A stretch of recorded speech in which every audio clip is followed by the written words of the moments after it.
What's going on, Paisanos? V here, coming at you, well, on a Market Watch today.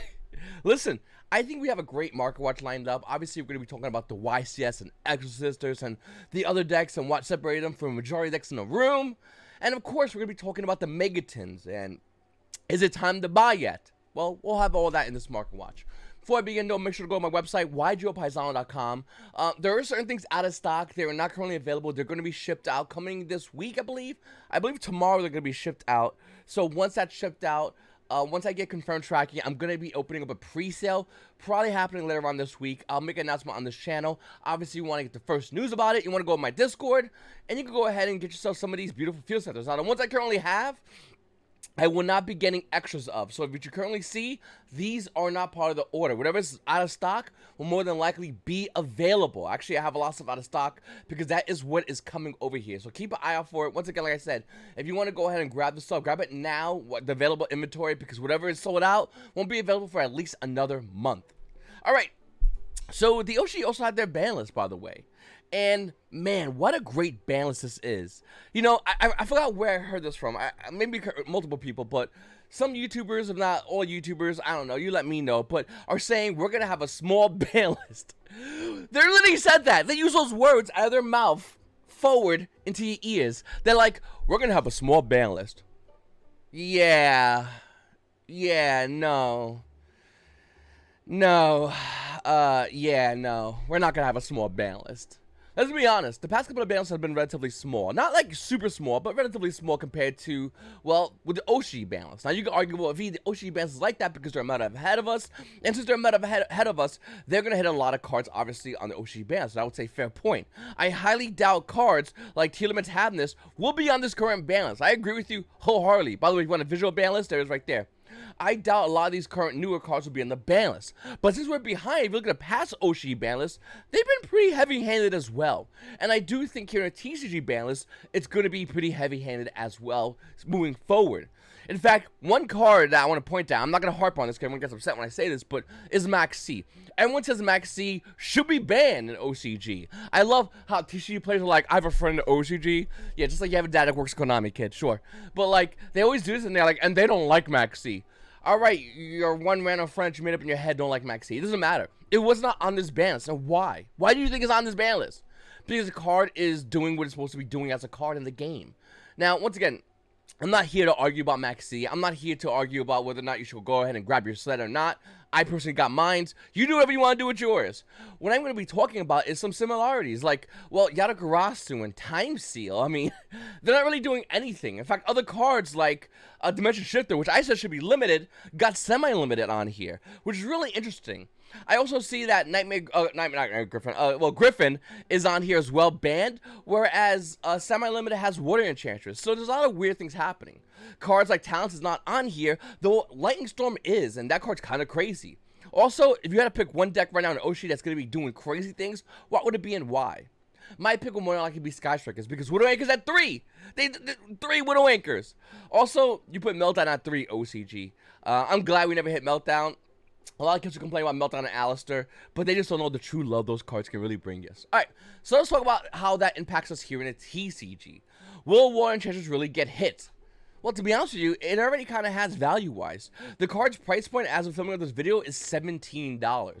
More than likely, Konami is going to make a reprint of Water Enchantress coming up soon, because the only printing is the Ultra Rare CR as well as the Ultimate Rare. The Ultimate Rare is $30. So, yeah, maybe they're going to make a, maybe the OCG is going to be having some future updates to this card as far as a reprint, but will it be needed? Probably. Will it be hitting the ban list? I think we can see Rider Armor Zero and or Water Enchantress go to semi-limited, but to be honest with you, it's not going to do much for the engine. I don't think it would get hit because Konami always needs to sell products, so they don't hit a card before they sell it normally, but, you know, it's Konami. Maybe they will. Alright. Rider Armor Zero also had a Grand Creators as a CR, but we're looking at the Ultra Rare today for a lot of Yu-Gi-Oh! Players. Ultra Rare copies are roughly around $35. Now, do you go in and buy 3 of these? Not really. Me personally, I think 2's more than enough to buy if I had to rebuy the whole engine today. The reason why is because obviously we have a ban list coming up, and there's more than likely going to be hitting the ban list, and one of those hits could definitely be Rider Armor Zero. Primeval Plan Paralino, Tearlaments obviously were the biggest deck at the YCS. Everyone played it. Look at the price points of this card. Let's see. We get name and position. People are already having like damage copies. What the hell, dude? Be chill with your cards. Okay, non-verifiable sellers. Move to the side. That's in German. No mind. Move to the side. I usually should preset this. Okay, $95. After that one sold, by the way, it's still roughly around $95. Why are we talking about primary plan per Lena? Well, I think that the YCS players walking into this event knew a couple of things. A couple of things that were 100% factual. Number one, these most represented deck is going to be Tearlaments. Why? Because this is the deck you can do the most with. Even though I think Sprites is the best deck in the room, Tearlaments is the most represented. And it kind of goes back to what I used to talk about forever ago. If you go to YCS and everyone's playing Blackwings, and you bring that one meta deck, there's a good chance you might top, maybe even win it, but a majority of top cut is going to be Blackwings, obviously. And I do think looking at this YCS was kind of the same thing, not saying that Tearlaments are on a lower tier. They're definitely tier 1, but I think still Sprites are better. But with that said, the majority of players are playing Tearlaments because it offers more to the player. More options, more things you can do, more exciting. Sprites? Well, I could literally write in crayon that ABC got a Sprites, and their turn 1 is basically how it follows. Turn 2 is a little more trickier. Turn 3, really hard. Tearlaments, right out the gate, we're going to have to figure things out, whatever's in your hand, and run with it. And I think that makes a lot more players excited to play Tearlaments because they could do more, once again. But what makes Tearlament players, top tier ones at least, better than others? And this Market Watch will go over that, but I'm telling you right now, I'm still not buying Primary Plan Perlino. I'm going to be live streaming soon. I'm waiting for the Banlist and obviously the ability to get product prosperity for myself as a player. Once it's available, I'll be live streaming on Twitch TV doing remote duels. I have every deck in the game, minus Tearlaments because of this card, because I still think it's overpriced. I'll talk about that in another video. Alright, looking at Lightning Storm, you know, what's crazy is the fact that Starlight Lightning Storms are starting to rise in value. But the Prismatic Lightning Storm is still $17. It's actually kind of starting to stabilize. In fact, I would argue a lot of the Megatin pre-sale cards are stabilizing for now. That obviously is going to be changing by the end of the week once they're made available for every Yu-Gi-Oh player. But as of now, they are stabilizing. Pretty interesting to see. You also see it over here with Prosperity as well. I also wanted to point that out. Once again, Prosperity is the most expensive card in the Megatins, and the most expensive card in Megatins costs on pre-sale $31. So once again, do you buy a lot of Megatins sealed? No. The most expensive card is $31.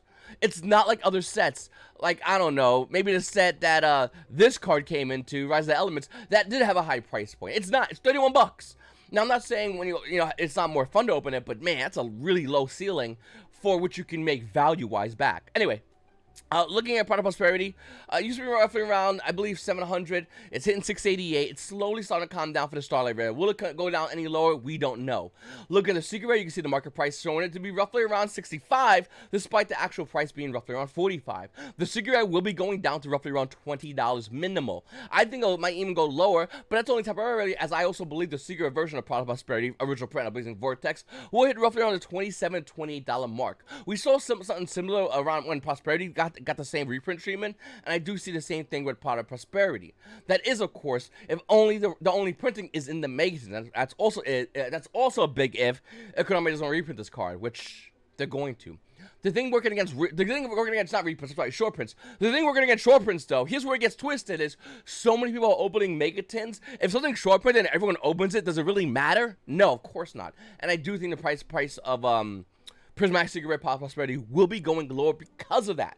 Now, had players been a little bit smarter, which, you know, some are, some aren't, they said instead of buying sealed, I'm just going to use that money to buy every single card in the Megatins, easily, and have extra money left over to do whatever I want to do with.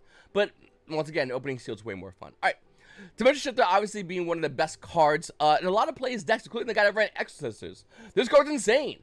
And I think going to the event, once again, talking back to the YCS, a lot of players knew whatever deck I can run, if I'm not running Exorcist, needs to run Shifter. Sprite sided this card. Tearlaments mained the card, and Flunderies, well, Flunderies did what Flunderies did. Now, I will say, is Shifter a good card? Yes, for now. Will it get in the ban list? More than likely. But more importantly, what's the future of decks that don't run Shifter versus Tearlaments? That is for another video. That's a huge topic, and I have a lot to say about that. But I'll talk about that later on. Alright, Sky Strikers, like I said, is one of the best decks right now in the OCG. And in my opinion, it's only a matter of time before it comes back in the TCG, whether you like it or not. I'm not the biggest Sky Striker fanboy, but what I will say is I'm slowly starting to like the deck more. One, because if it's hard to get, I want it more. You know what I'm saying? Everyone has that kind of thing where, like, if it's really hard, I want it. And once I have it, that feels good. That's number one. Max Rarity Strikers, by the way. But number two, It's also really good from a logical standpoint. Think about it. We don't have cards that really inhibit Sky Strikers as much. The only card that really, right now, that makes a lot of players not want to play Strikers, obviously is Anti-Spell Fragrance. But I would argue back that Anti-Spell Fragrance is only decent because Strikers need to maintain a board presence. If it doesn't maintain a Striker Ace monster on the extra deck monster zone, and you're top deck insertion for that, you're going to be losing really fast. So you need to get that going. With the release of Sky Strike, the next Sky Striker card coming in November, it kind of answers that only issue of the deck. Now, once again, penning a Banlist, what does see how Strikers do? Me personally, I've been slowly picking it up. I need one more Kagari, one more Rose Starlight Rare, and I'm done with the deck max rarity myself personally. Comment down below if you're picking up Strikers. Let me know the rarities, and do you care high or low? It's all up to you. I think it's, once again, it's a deck that obviously if you bought it when it first came out, you bought a max rarity, you got a lot of mileage on this deck, and worth it. I mean, it's waifu-licious. All right. So, once again, Exosister won this event. There's the main shifters like we talked about. There's other cards like Mystic Mind that kind of exist in this game. I'm not a big fan of it. Hopefully the Banlist takes care of that. But there's a lot of cards in here that I really like Gaga Cowboy. I think every Yu-Gi-Oh player in this YCS event had a contingency plan for going into time. Every single player. If you look at a lot of decks, every player will at least one point in the game mention, when I go into time, here's the card I will utilize to help me win that. Because here in the United States, here in the TCG, here in Canada, wherever you want to say it, here all throughout this game, time is a factor. And a lot of players don't have the luxury to just say, hurry up, because let's be honest with you, a lot of players will hear that and start yelling at you and calling you a moron. And who's right or who's wrong? I don't know, to be honest with you. They both sound like idiots to me. But what I will say is, when you have an answer in time, it doesn't matter being rushed or not, because you will have an answer. The answer for this kid was Gaga Cowboy. I'll talk about some more time cards in a minute. Looking at the deck, though, I think it's a great deck list. It's glad to see Exosisters actually get in there. I mean, once again, this guy, Raymond Dye, took advantage of reading the room. It's understanding the fact that even though Sprites is arguably the best deck, and if it was a majority of Sprites, he wouldn't win this YCS, he realized a majority of players are on Tearlaments. So by bringing in Exosisters, he had a better opportunity to win. It was a smart call, to be honest with you, but it was almost kind of like we all knew was going to happen, looking at previous Yu-Gi-Oh events where a majority of the top decks were Tearlaments. And I was saying this for a while, Sprite players, what are you doing? Get in there. Like, when the majority of the room's Tearlaments, it's the buy for you. Now, obviously, Sprites are a lot harder to play when you're playing Exosisters, and you have to have answers for that. And he had some decent answers. Number one was Mystic Mind. The answer was Mystic Mind. You put Mystic Mind on the board, and if you really ran through that card, they're smashers. The game's over. It's Mystic Mind. There's nothing else. That's it, right there, right there. That's all you needed. All right. So once again, looking at Exosister, this was yesterday. Let me refresh this. The prices are arguably probably, yeah, they went up. They went up a lot. I will say this about Exosisters. Exosister players, I'm not sure if you know now. Some might, some are in denial, whatever. First of all, I have this whole deck core. I love this deck core. But what I want to say is, Exosisters are only good because Tearlaments are dominating now. Once Tearlaments gets a new support, Exosisters rotate out. They're not good anymore. The support can deal with Exosisters relatively easily. Not too easily, but easily enough that Exosisters won't be topping or even winning a YCS, to be honest with you. With that said, if you own Exosisters, it's probably one of the best decks to bring to a Yu-Gi-Oh event, because a lot of players, and I mean a ton of players, have a huge problem dealing with that. When I mean a lot of players, I mean Tearlaments. Hey, you're paying $95 for that primeval playing Paralino. You better get your mileage out of it. To the Exosister player, hey, that guy paid a lot of money for that card. Beat his ass, he's free. And they will. A Soulfield's a broken card. Read it, Tearlament players. You're gonna really want to stop that card. With that said, once again, I do think Tearlaments obviously are a great deck, but they're a great deck for now. Once we get a Banlist, once the meta slowly starts rotating, I do see Tearlaments eventually falling off. Unfortunately, hopefully I'm wrong. Hopefully get some TCG exclusives, because I really like this deck a lot and would love to see it more.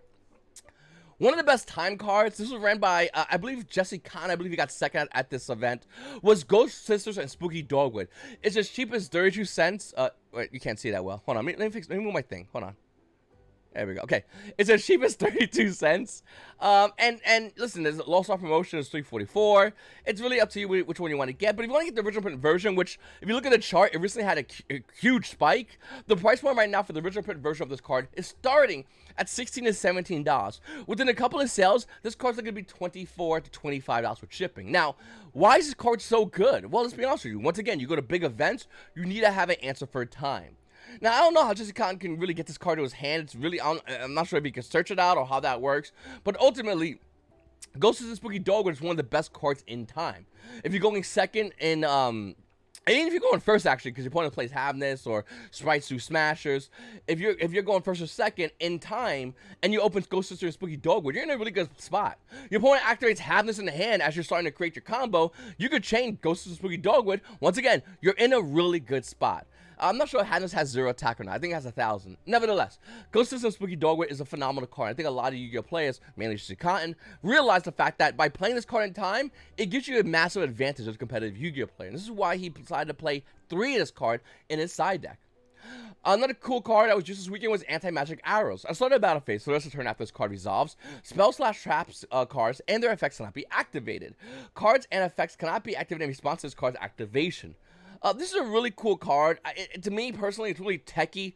I think the reason why this card was really good because a lot of players didn't have a chance to, expect it. And when players don't expect or respect, they get bodied by these kind of cards. So this is why I think this card did so well.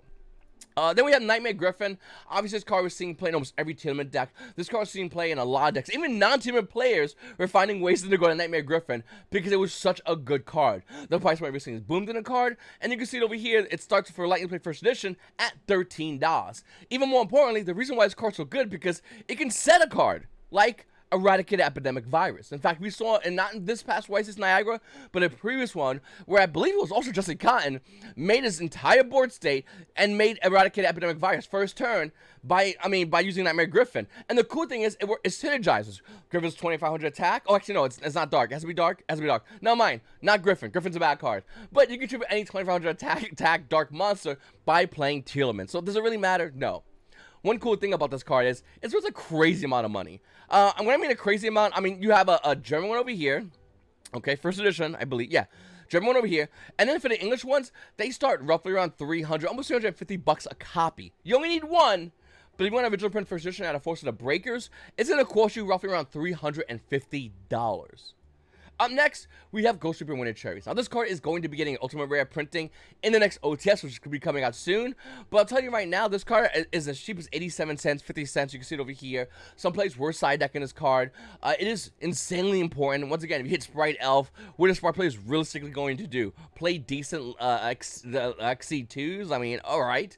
You play it against Tearlament players. Once again, there's a lot of stuff to hit there. Obviously, you want to hit their Tearlament Fusion Monster. I forgot her name already, but you know what I'm talking about. The Mill 5, whatever. Yeah, you hit that card, they're screwed. Alright, Ghost Reaper Winter Cherries out of Shining Victories. Original print versions are going for roughly around $11. The reason why this card's not rising in value because of Ultimate Rare comes out.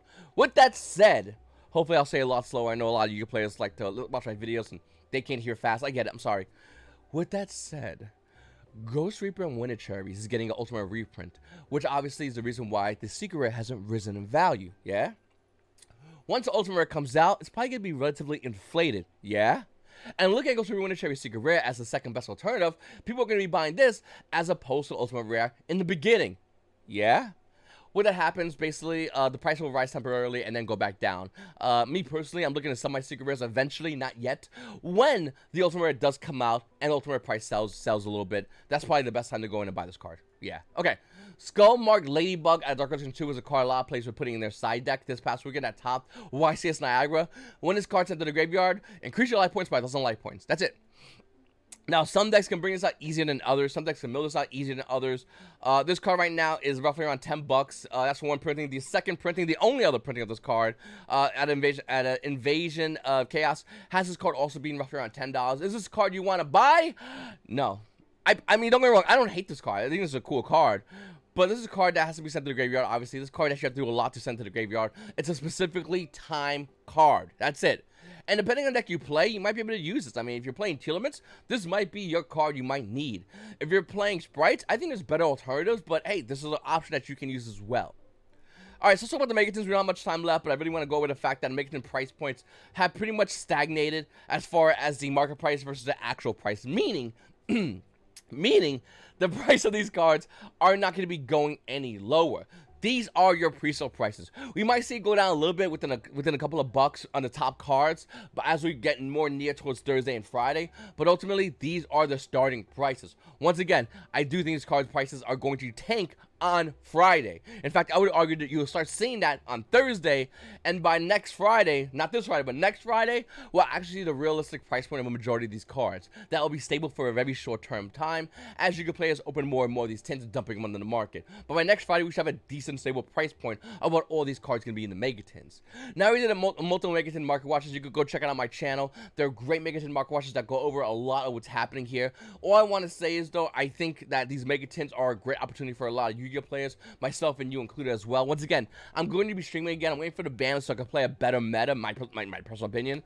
But also, I want to have access to Pot of Prosperity, which I feel like is almost a needed card. Unfortunately, I'm not a big fan of this card, but it might be a needed card in the current meta we're in right now, and more than likely a needed card moving forward within the release of the ban list. And I do think when the ban list comes out, there's a chance some of these cards could be hit on the ban list. Once again, these are only reprinted cards. It's not new like any of the tournament cards, which we can all agree will not get in the ban list. I do think some of these cards are a great contender. I wouldn't be surprised if it was to happen, and Konami would wait for the release of the ban for the Megatins to come out, and then subsequently hit some of the cards, and not at least one of the cards via the Megatins. It's kind of how it works with Yu-Gi-Oh! Kind of weird.